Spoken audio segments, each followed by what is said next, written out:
Hello, everyone. We are here today with Shawn and Marisa Medlin, the co-founders of The Seasons Assisted Living and Memory Care Facilities, correct? Yes, you have multiple locations. And it's Marisa, not Melissa. Marisa. Did I Yeah. say Melissa? I'm so Hey. sorry. I was more focused on making sure that we don't have two S's anywhere. You know how we make mistakes in some of the simplest things. I think this is one of those things. Like, we're so hyper focused on some of the details that we make some mistakes. We do. Right. Anyways, Marisa Medlin. And everyone, and as you know, we are James and Alma. We also co-founded Linchpin Funnels together. We have co-founded Intimacy Repatterning Method together, which is really kind of the reason we do these interviews.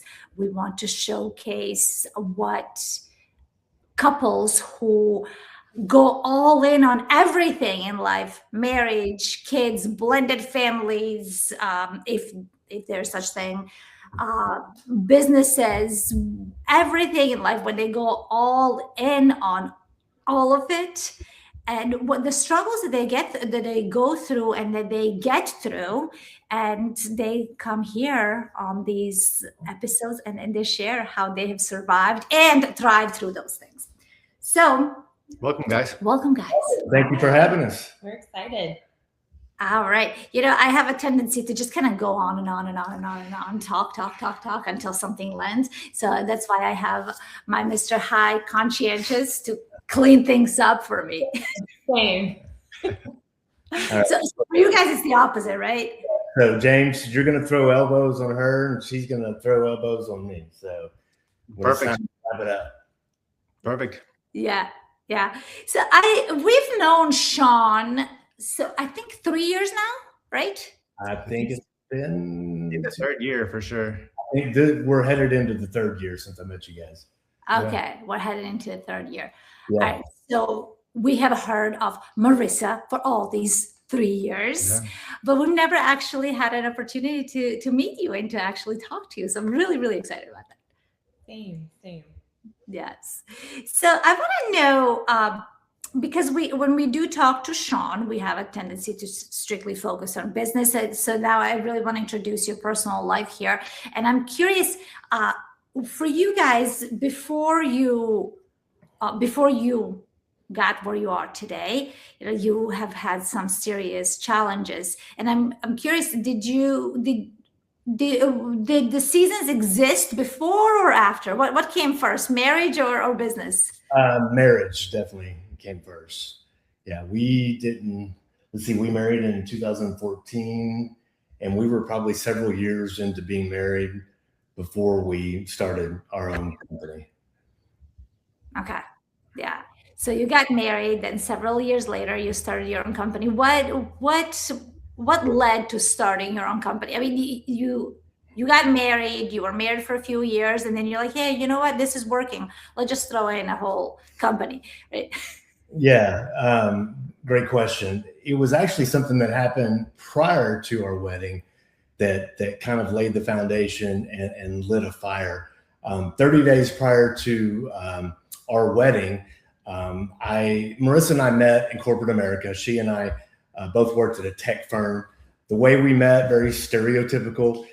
She was the new intern that just got her master's degree, and I was the senior sales rep that everyone warned her to stay away from. And so we worked together. And, we quickly got assigned to some mutual projects. And that's kind of when we realized that, we work pretty well together. And so at any rate, 30 days prior to our wedding, I get a meeting request from my boss to come into the conference room for what I thought was going to be a big meeting to discuss a new project that we were all getting very excited about. I walked into the meeting, and actually my boss wasn't even there. And it was someone from HR and another guy from engineering. And they said, Shawn, we're not here to talk about that. We're here to let you go. And, it literally blindsided me. And it was just it was a huge gut punch to have the rug yanked out from underneath you. And it wasn't because of anything that I did or didn't do in my job. It was a corporate decision, made from the corporate gods in Atlanta that didn't even know me. But I didn't see that coming. And, it took a few days. It took a while to I was literally in shock. And I remember telling myself once the dust settled from all of that, I never want to feel this way again. Mm-hmm. I never want anyone to have that sort of power over me or my family. And so that's, to me, was the big spark that said, obviously, let's go on our honeymoon and I'll find a job when I get back. We literally went on our honeymoon and I was unemployed. And so that was interesting, right? But I came back and, found a job and life goes on, but life went on with a twist. I was already looking at real estate and looking at ways that we could start multiple companies and, to get out of that corporate grind and to build something for ourselves that we control. Yeah. Yeah. So you were let go. Marisa stayed, right? You kept your job. Yes, I had moved on to a new job by then. Oh, you did. Pharmaceutical sales, so I wasn't still at the same company. Gotcha. So I had a really good, dependable job, and man, I just remember when he called me, I thought he was like pranking me. We were both just so blindsided because he was so successful. Usually when things aren't going good, you kind of have an intuition like, hey, this isn't going well. Something may be coming. We were both I remember exactly where I was when he called me and I was just shocked. And so we knew from that point, we had done a lot of personal development up to that point. Rich Dad, Poor Dad was very popular back then. And we knew that we wanted to get out of the rat race. We just weren't sure what we wanted to do. So we just got really busy researching and praying and trying to figure out what our next path was going to be. But that was definitely a pivotal point for us. Yeah, definitely. Yeah. Yeah. And, I think that happens. That happened to us also, right? You got laid off. I think we were married for 4 months, 5 months. Oh yeah, we came back like from that. Aspen, and it was like, yeah, we came back from honeymoon. cruise back in, like boom, yeah, similar thing. I mean, thankfully it wasn't before the wedding. I think I would have really crapped my pants if that would happen. But like, yeah, it was definitely like, you think this is stable, then nope, it's not. Yeah. So, and I think when you get that call, Marisa, I absolutely relate to that because I remember getting that call from James, and this was back in our case, it was in 2006. We were still smoking cigarettes back then, and I remember going outside and smoking a cigarette when talking to him and him dropping that ball on me. But what happens between then that call and building a company, I think that's where people grow the most. Yes. We don't talk about that. It's like, oh, lost my job, then we started a company, right? But there's this whole new marriage, new planning for a family and whatever happens. And that stress for you, Shawn, first of all, because, of that masculine energy or masculine need to provide financially, right? And then for you, Marisa, whatever you experienced yourself, the need to support and love and still provide. So I'm curious, how did you to navigate that period? I've Locked up. Well, let me just say this, and I think it speaks a lot to who Marisa is, and it speaks a lot to our connection. I was divorced with 3 kids when I met Marisa. And, you know, I was, there's a 13-year age difference between us. And, you know, there was a lot about our relationship that we couldn't explain that really just didn't make sense. And, you know, gosh, my youngest at the time was 18 months old. And I had been through some really dark seasons, custody issues and things like that when I met Marisa. And the poor girl, you know, she lost friends over our relationship. And, you know, it just, because it didn't make sense to people, right? But, you know, there was something, God, the universe, whatever you want to call it, it brought us together. And, you know, I love the name of your show, what an unquestionable bond. I think that's a strong name because it really describes us. So to answer your question, you know, we, again, new marriage, corporate layoff, a spark to get ahead in life and not repeat the mistakes of our past. You know, we got busy. You know, we started reading books. We started listening to podcasts, lots of personal development, you know, just learning more about finances and, you know, and then finally getting to a point to where we took action, because as you guys probably know, a lot of people, they spend tons of money on courses and books and things like that. Waiting for downloads, right? Yeah, exactly. They seminars and things like that, but they never actually do anything with it. And Marisa and I were just determined to just break the cycle. And we knew that we wanted more for ourselves and for our kids. And we wanted to provide more. And so we just kind of got after it. Yeah. And Marisa, I'm curious for you, you know, because I know Shawn has mentioned a couple of times how it didn't make sense. So what didn't make sense about it to your friends whom you lost over your relationship or anybody? Well, I mean, I was fresh out of college. I was, you know, early 20s and, you know, really just getting started. And, you know, obviously I wanted to have a family and, you know, you have this path set out for you that, you know, you think that this is how things are going to go, right? And like he said, you know, he had been divorced. He already had 3 kids. So, you know, it wasn't an ideal situation, you know, meeting, you know, your college sweetheart and, you know, riding off into the sunset. So it was just a different path, right? But I think that we knew that our connection was unique and that we could pretty much brave anything that came along. So we just kind of trusted in that. And we took things really slow and made sure, you know, but you know, I mentioned that I already had 3 kids and, you know, life can throw you a curveball sometimes. You know, you think, and at that stage of my life, I thought I was done having kids and I had a vasectomy. Like I was done. And then I meet someone and fall in love with someone that has no kids.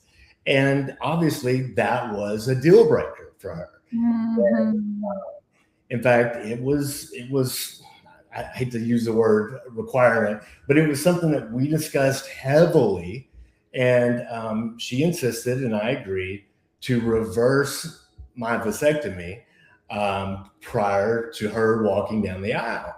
Wow. And that was an intense procedure, but we got it done. And today, you know, we've got 2 beautiful daughters, Kendall and Kate. And, you know, after having 3 boys, these girls, they're a lot, but I love them and they keep me young. Yeah. Yeah. But, you know, I can definitely see that how, you know, it didn't make sense. You know, you already had been divorced prior to this, prior to you guys getting together. You had 3 children prior to this. So you had made a decision, okay, I'm done having children.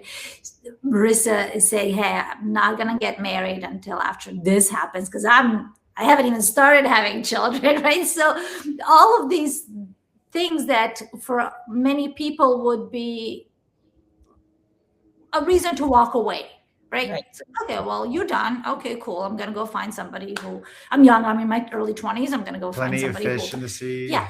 Okay, that was nice, right? And you didn't. You still stuck with your heart's desires, and you got the man you wanted. So fast forward to starting businesses. It seems like, of course, if we can overcome all of that, or if we can get through this together, not only did you get married relatively young by today's standards, right, in your early 20s, but you also became a bonus mom, or whatever you refer to your role in the kids' lives, to 3 children, not one, to 3.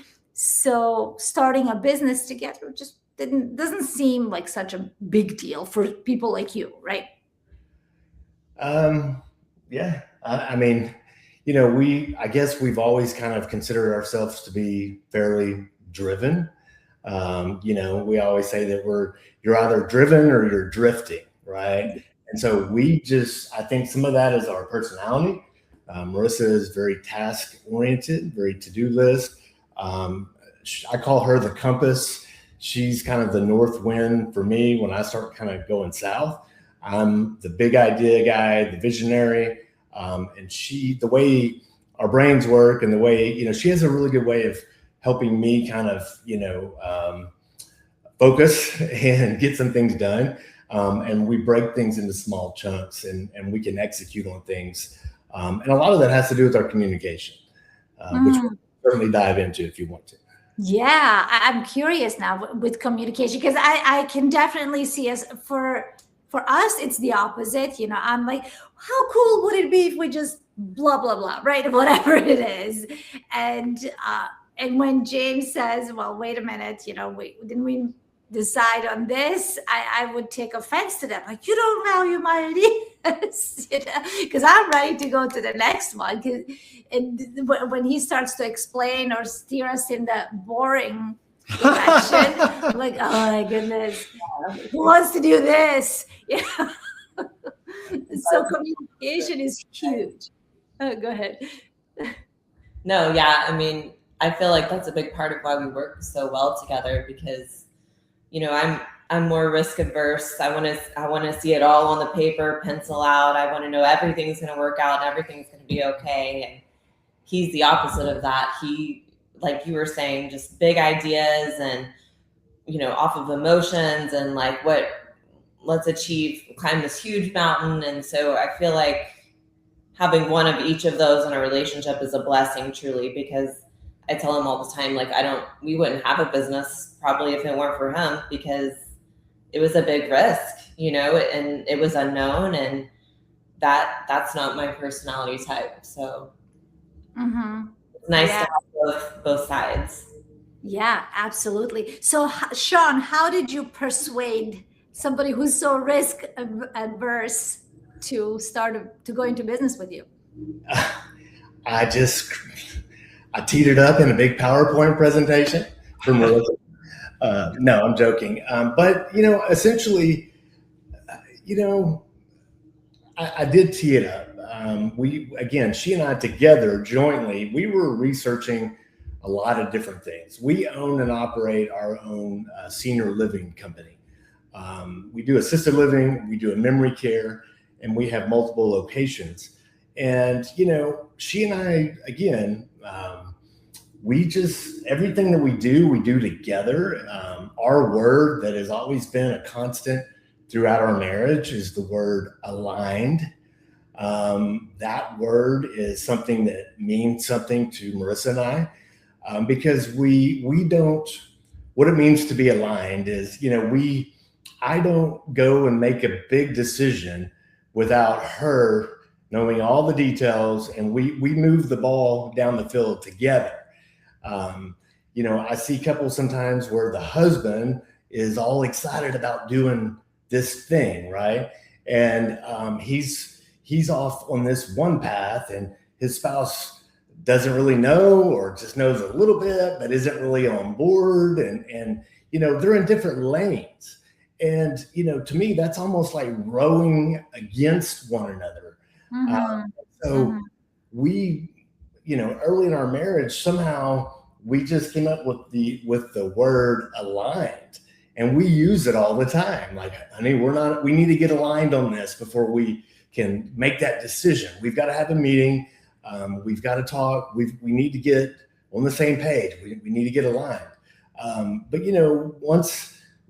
once we started looking at real estate and things like that, and obviously senior living is a very strong asset class because there's no one's getting younger, right? And so there's always going to be a need for that. And with the big wave of baby boomers that are headed our way, there's actually a shortage of housing for seniors. There's not enough assisted living beds. And so the case that I had to present to Marisa was already pretty compelling. And I just needed it. We needed it to pencil out, right? Numbers. And we needed it to make sense. And, it was risky. And we've known people over the years that have tried to do what we've done and they have failed, or they've just quickly realized, hey, this isn't for me. And they've sold or exited the business, and we've stayed the course, and we're still scaling our companies. And so, it made sense. And once I presented it to Marisa and we researched and we just really got educated, it was just a joint decision to take that step of faith. Yeah. For someone whose first intent is not to take risk, right? So you, Shawn, presented Marisa with something that you didn't have to invent the problem, right? You didn't have to convince her that this problem exists. It's like, okay, this problem does exist. It makes sense. So if we're going to start something, there is a shortage of beds. So why not do the thing that people are already seeing as a problem, right? And I think that's kind of the best way to present a business opportunity to someone. I view everybody through the DISC profile. Have you ever done a DISC assessment? It's been a long time. We've done lots of those. Yeah. So when you think of someone who's rather on the conscientious side, right, which I'm assuming Marisa is, so it just makes sense to her, right? Mm-hmm. So I'm curious now from Marisa's standpoint. So you present that idea. She says, okay, sounds good. Let's do it. So what were some of the biggest challenges for you at the beginning? Oh man. I mean, it's a 24/7, specific to senior living, it's a 24/7 ran business. It's one of the hardest businesses to run because unlike retail, it closes at night and you're starting over the next day. This is a 24-hour, 365-day business. So, we didn't know much about senior living. It wasn't coincidence, but at the time we were looking, my grandfather, we were also looking for a place for him, right? So there was a personal connection there as well. And so many things just aligned that we were like, okay, this is meant for us. Like, when something's just meant to be, and it's like, there's so many different signs, that's kind of where we were at. So just jumping in and learning a completely different industry. I mean, we had both been in sales. I was still in pharmaceutical sales. He had been in sales for several years. And, we're just the type of people that anything that we do, we want to be the best at. Right. And so we were learning a complete new industry while both still working full-time jobs and starting a family. So we had a lot going on. And I do want to add that, in the early days, after we started our company, we both kept our W-2 jobs for a while. And I think I may have kept mine for a couple years. And no one at my corporate job knew that I had started this business. And of course, I always give that advice to new entrepreneurs, go out and get a W-2 job, because you got to take care of your four walls expenses, right? Especially if you got kids or whatever. So I kept my job for a couple of years after starting our company. And it was pretty cool when I made the decision to leave corporate America and quit, I remember having a bunch of old colleagues reaching out like on LinkedIn, you know, like, what are you volunteering with seniors now? What is this thing? Because I used to work at a tech company, and I took this hard turn, and they all thought I had just taken a job. And to their surprise, no, I had actually started a company, and we probably already had 20, 25 employees. And, you know, and then probably, let's see, year 4 or 5, Marisa quit her job, and we both got out of corporate America. In the early days, after I quit, Marissa's salary and commissions and pharmaceutical sales, that kind of propped us up for a little bit. And so, you know, the timing had to be very, was crucial, wouldn't you say, for both of us to leave high, you know, 6-figure jobs and, you know, have to do it all on our own, plus get benefits and the kids and all that stuff. It was very scary, actually. But again, we were methodical about it. We didn't jump too soon. We did it when it made financial sense. Yeah. Okay. And were the girls already born, or? Let's see, Kendall. She was not even 1 yet. Yeah, she was. She was not even 12 months old when we got started. She's 9 now, and we were dragging her around all over Houston, looking at real estate and, you know, talking to people and different vendors and contractors, things like that in the early days. Yeah.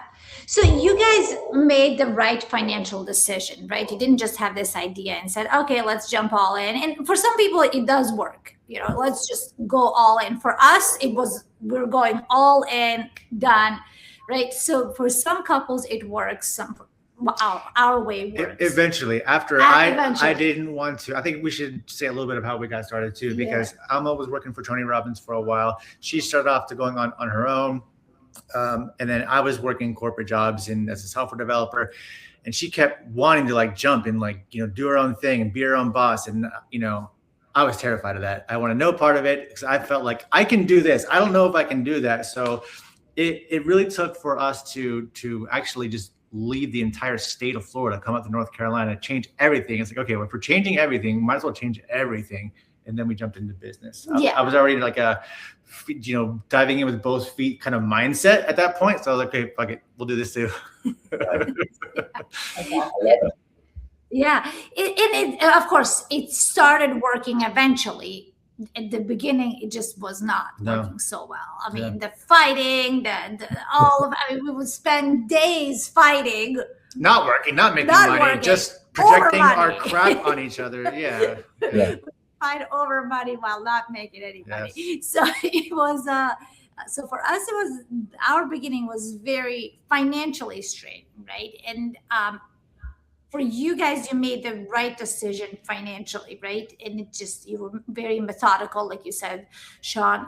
But working full-time jobs, running a company, having 20 plus employees, having babies. I mean, yes, you didn't have necessarily financial stress, but was there at any point during that whole thing where you thought this could break us? You want to take a shot? No, I don't think it was stressful, right? It was very intense at times, but, you know, there's never been anything that has happened during the course of our relationship that's like, this could be the end of us. But, you know, we certainly had moments where our backs were up against the wall and we had some tough decisions to make. We had to get creative and we had to get on our knees and pray, you know, and, you know, but we've always, you know, again, we've defined, I feel like for us, a couple of words that come to mind is just grit and resilience after some of the things that we've been through personally and professionally. And so no, there's never been anything that, has come up that says, we're as a couple, we're not going to ever make it. But there certainly has been some really high stress moments, and some pretty intense, points or parts, during that time. But when we first got married, or before we got married, we said, we're making a decision. We're choosing to get married, and divorce is not going to be an option for us. And that's something that we've said from the very beginning.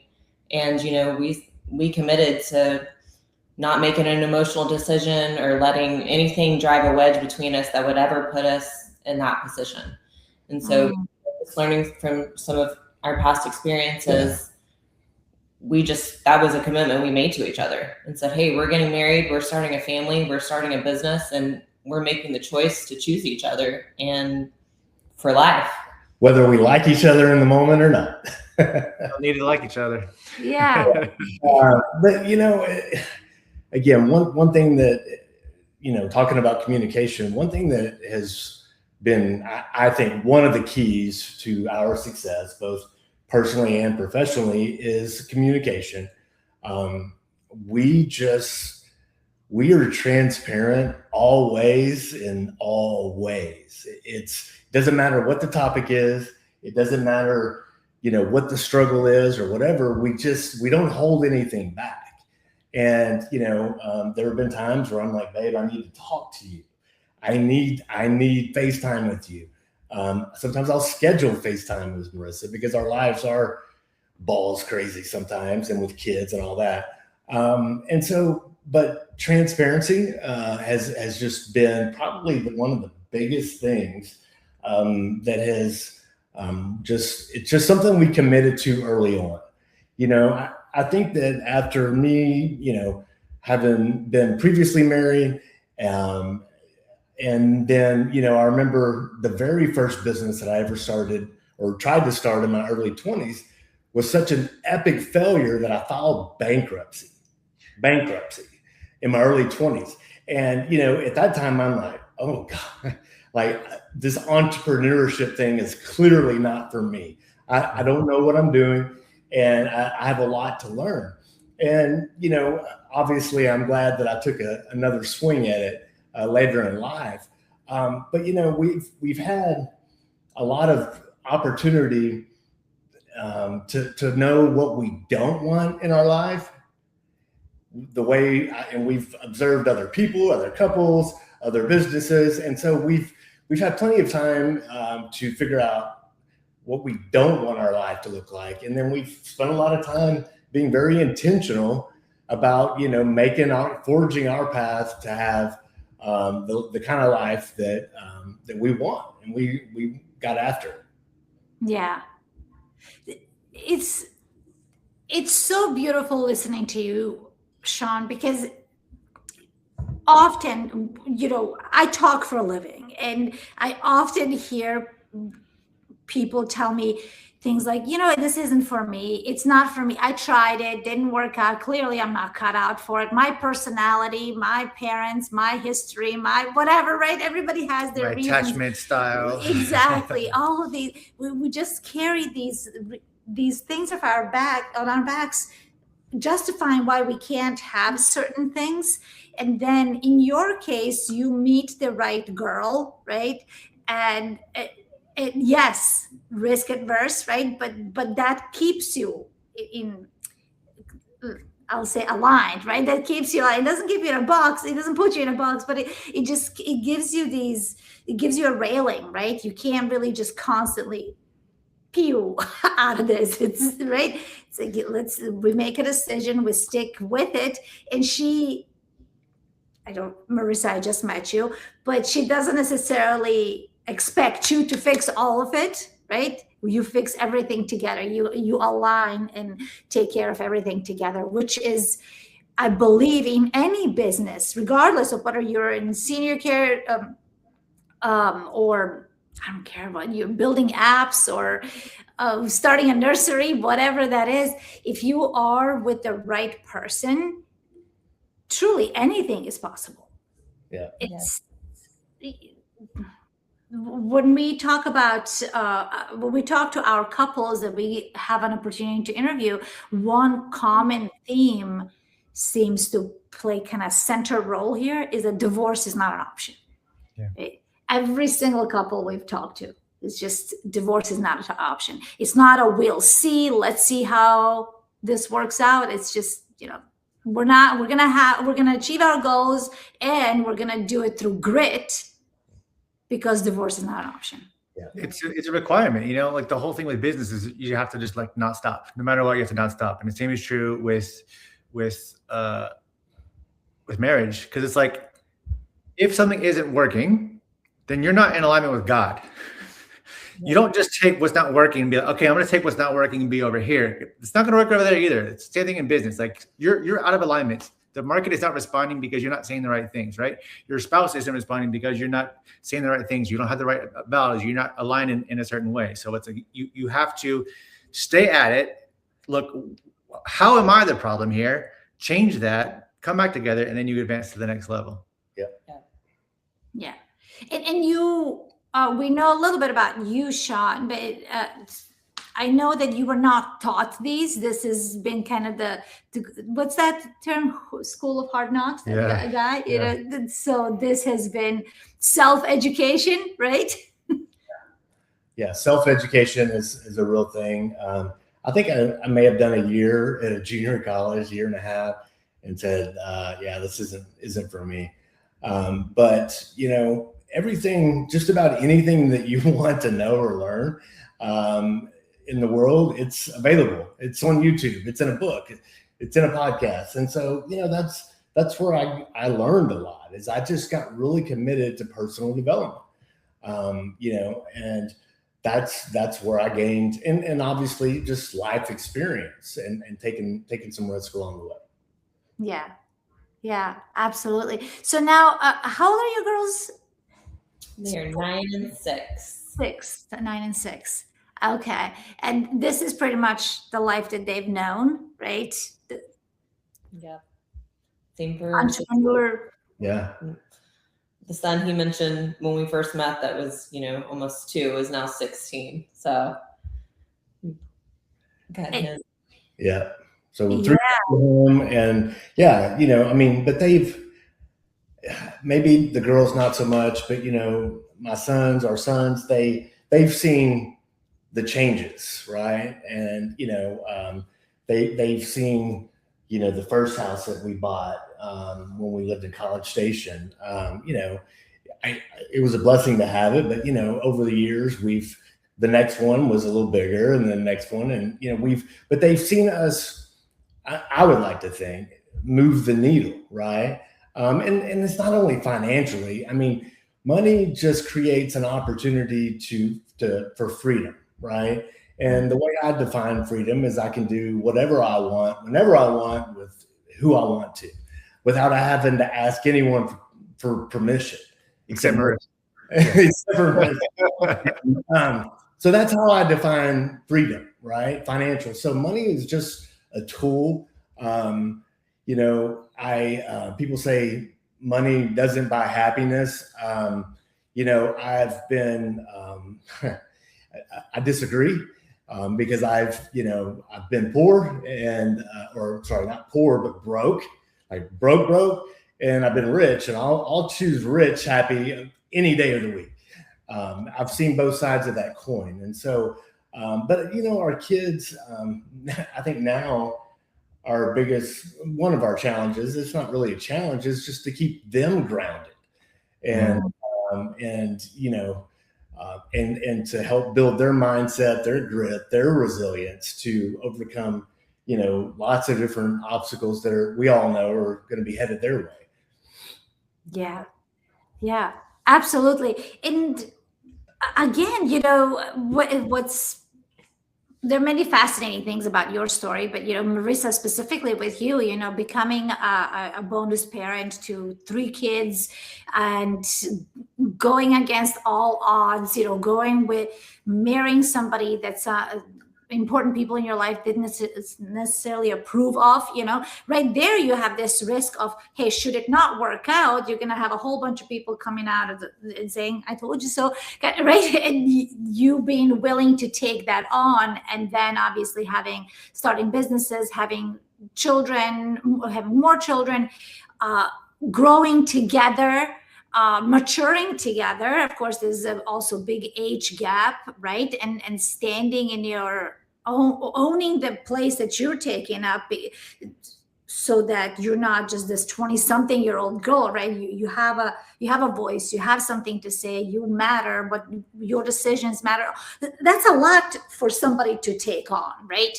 It's, I kind of compared that to how we started. We met when we were 21, started dating, got married. We were both 26. We kind of grew up together, and we're like, yeah, you messed up, but so did I. We were like messing up at the same time, at the same speed, of maturity. Yes, girls are a little more mature than boys, but still.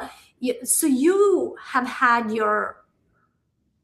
when I look at it through my own eyes, you've had your share of baggage. So if there was a young woman, someone like you, listening to this, watching this now, is there anything that you would tell her not to do or to do? Yeah. I mean, and I even think about my girls, and our kids, and how can we pass on what we've learned sooner to them, right? Like, we were in our late 20s, we were in our 30s, 40s, figuring this all out. How can we help them move the needle sooner and not, waste those 10, 15 years? And they weren't wasted, but just help them find their path sooner, right? So, I mean, I think the first thing would be just listen to your gut, and your instinct is always right. Because, I never thought, well, what if this doesn't work out? All these people are going to judge me. I was really sure in my decision. We took our time, we made sure. And then once we made a decision, we stuck with it. And, I think a lot of people can get stuck in this position of, wavering. Was this right? Was this wrong? If I would have done this, it could have went this way. If I would have done this. And so, analysis paralysis, right? You have to be really intentional about what you're doing and stick with the decisions that you made. Mm-hmm. Yeah. Because you're going to figure it out, right? Even if it was maybe the wrong decision at the time, you are so much more wiser today that you can direct it, right? Yep. Yeah. Beautiful. And what about you, Shawn? What would you, if a younger Shawn was watching, what would you tell him? Oh gosh.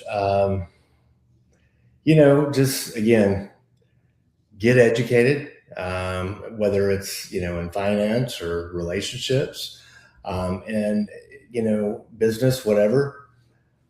I feel like that this version of me was built very intentionally, right? And again, I think I'm so blessed and so thankful for Marisa for pushing me, because she does push me in a lot of different ways.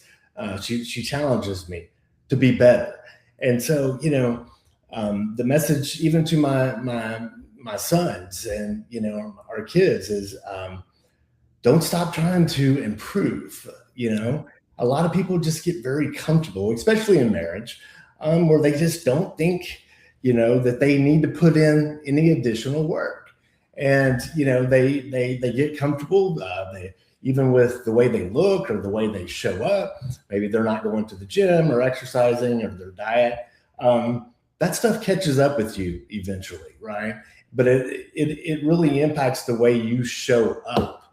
And what I mean by showing up is just in a social situation, or in life and business, or if you're wanting to date someone, the way you show up, it matters, right?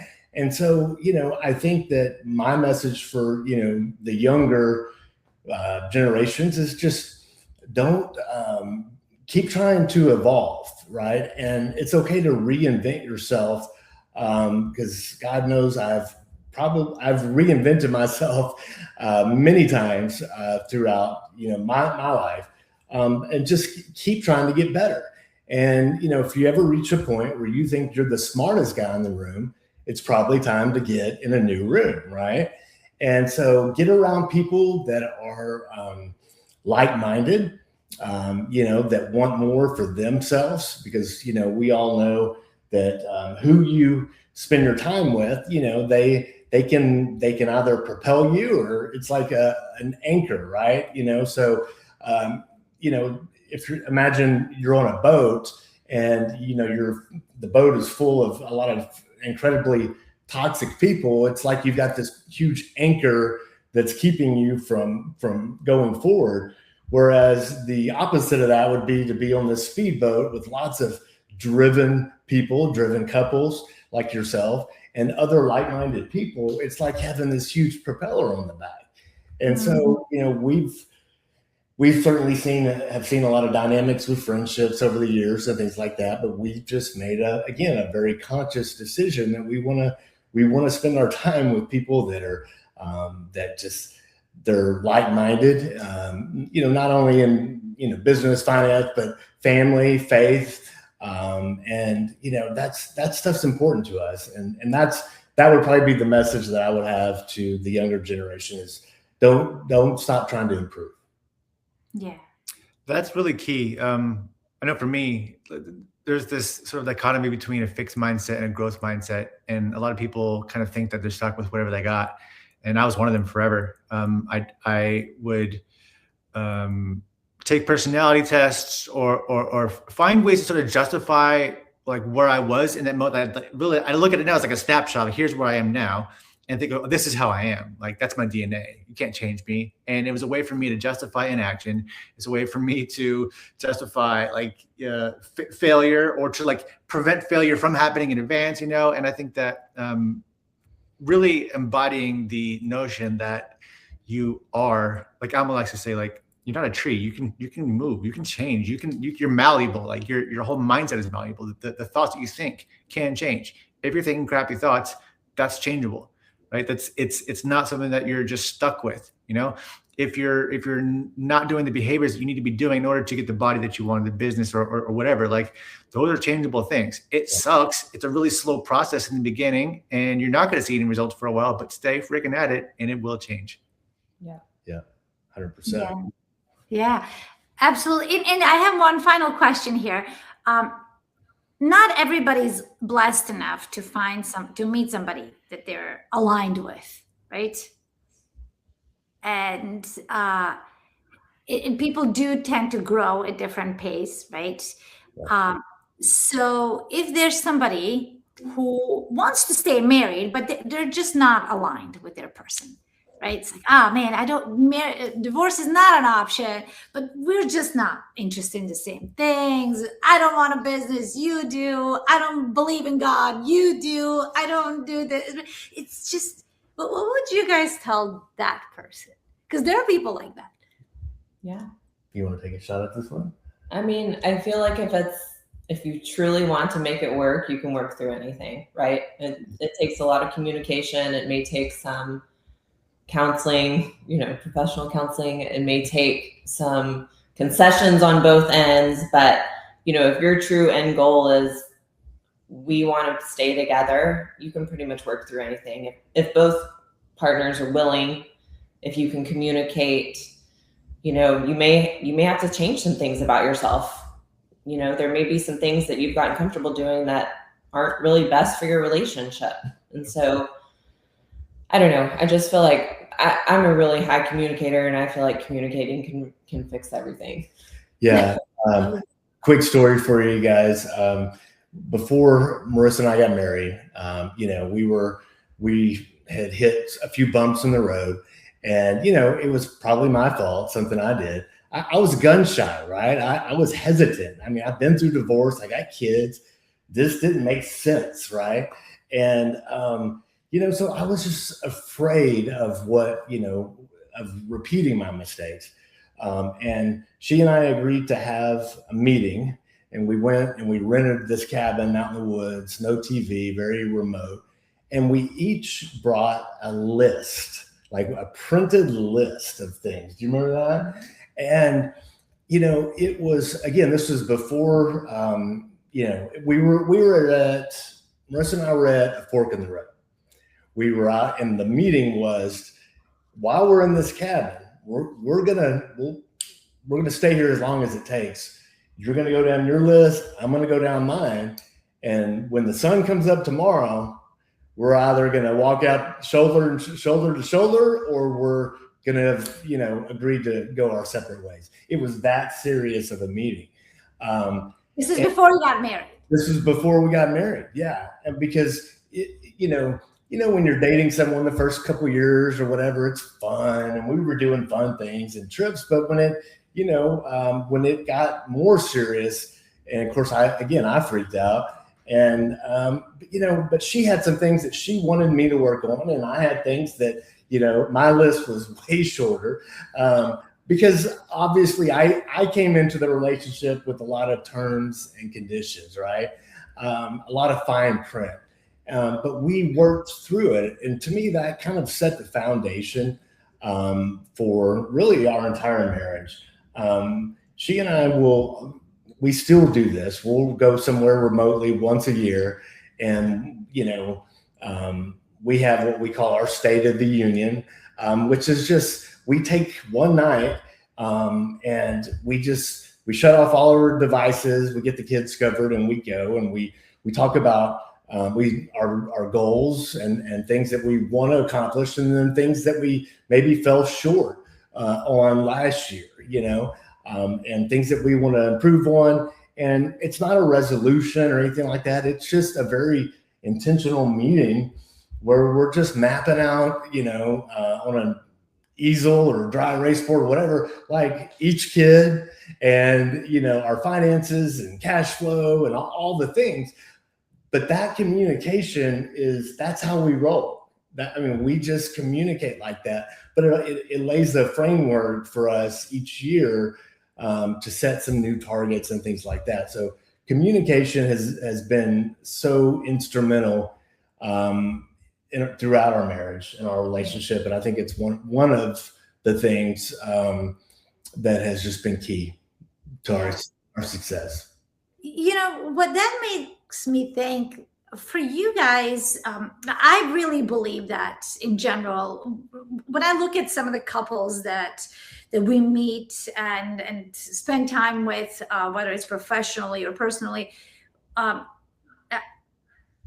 people who make it through whatever storms are the people who have shared values, right? And even values are not inherited, right? They're not a part of our DNA. We can change our values, right? But our values are our choice, right? You value God or you don't, right? But your values can change. But if you're willing to adopt the same values, or if you come to the relationship with similar values, that's even better, right? It's a shortcut. But if not, then you develop them together. But so mutual interest and all these things change, right? As we mature, we can change different things, but if we stay true to our mutual values, we can overcome anything. And for you guys, really that communication that Marisa is really big on, and I'm sure you eventually, or maybe immediately, or maybe not so immediately, adopted.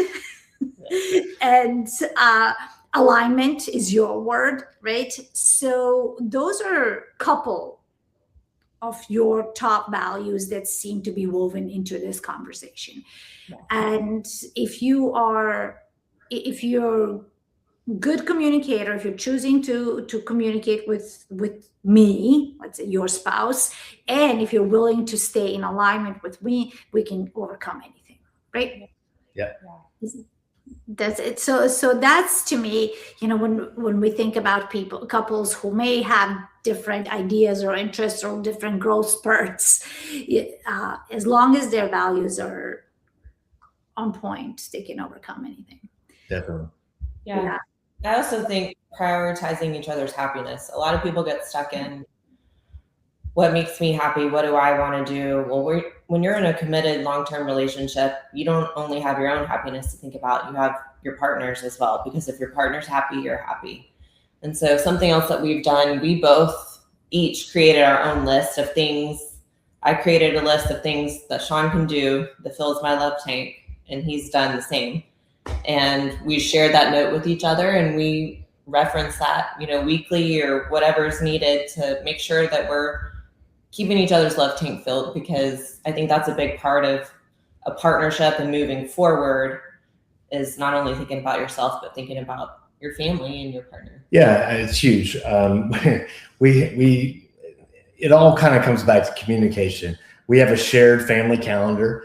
We have a shared note in our phones that, again, like Marisa said, it's a list of things that she made that makes her feel loved by me. And then I created a list of things that when she does this, it makes me feel loved. And, we don't always get it right. We have our bad days or a week or whatever. But again, to your point, and I think it's a great one, is we never lose sight of what makes each other feel loved, and some of them are very silly, but they mean something to us, right? When I'm driving down the road and she reaches over and massages my neck on a road trip, that makes me feel good, right? I mean, it's little things. It's not always a gift or things like that. It could be just little things around the house. But again, those lists were built with a lot of intention behind them, because the last thing that either of us want is to be married, but kind of feel more like a roommate, right? I've been there. I know what that's like. And again, don't want to repeat that marriage or that experience. And so being intentional and doing the things that I know is going to light her up and vice versa, that just keeps the energy flowing way, way faster, better, all the things. Yeah. Because when you feel loved by the most important person in your life, there's nothing you can't do. Because even if you make a mistake, you're still loved. So it's okay to make that mistake. Exactly. Even if it takes you a little bit longer, that's okay, because you're loved, right? It's that, and knowing that the other person prioritizes your happiness and chooses to love you makes you in turn prioritize their happiness and love that. And it's just this beautiful circle that just gets thicker and fatter, right? It'd be really hard to fail. But again, it's not. It requires you to be intentional, right? Yeah. We cannot go. Our weeks are so, every day is just insanely busy with our companies and the kids, right? It's just always nuts, and it is quite easy to just get caught up in the day to day, and and just not do those things. And so we both kind of know when we're feeling a certain type of way, right? From one another. I know if she's feeling a certain type of way, and usually it's because I have fallen short in one of those areas, and she needs some time from me, and vice versa. And so it's something that we're always aware of. Whereas, we've seen a lot of couples. We've seen a lot of couples that they could care less. Maybe they care, but they're just off doing their own thing, right? They're living and just and they don't seem aligned, and that's when bad things happen. I agree. In a culture where, especially today's culture with social media and everybody having access to a microphone and being allowed to be a guru, we are heavily leaning on the whole individualistic thing, right? It's like you're responsible for your own happiness, and prioritize you, and it really pushes that individualistic thing. And sure, there's some truth to that, right?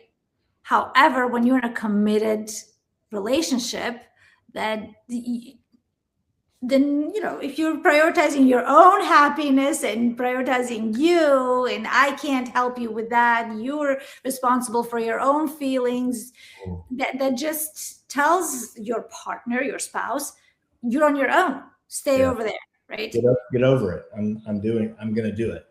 And we don't operate that way. We're shoulder to shoulder, and we're aligned, or it's just not going to happen. We've got to have some dialogue about everything, because I would never want to just go down a certain path without her at least having her endorsement, her blessing, whatever you want to call it, right? And there's been multiple times where I've come to her and said, hey, I have an opportunity to fly to California and go speak in front of thousands of people. But I really don't want to do that unless you're fully on board, right? Things like that. And we have to communicate. And I don't just jump, at the first shiny object that comes along. We have a lot of dialogue about it, but it's one of those things that just, it keeps the wheels turning, and it just keeps this machine that we've created and this marriage just optimally primed and moving forward. Yeah. Well, I love your love. I love how you both show up for each other, and your strength and your commitment to your marriage, to the beautiful children that you have raised together, you continue to raise, and the companies you're building. I'm really excited and blessed to know you. And I look forward to getting to know you, Marisa, even more. And any parting words on you? No, it's good to have you guys on the show. It's been awesome. Yeah. Thank you guys so much. Yeah, thanks for having us. It was definitely a lot of fun, and look forward to connecting with y'all again soon. Sounds good.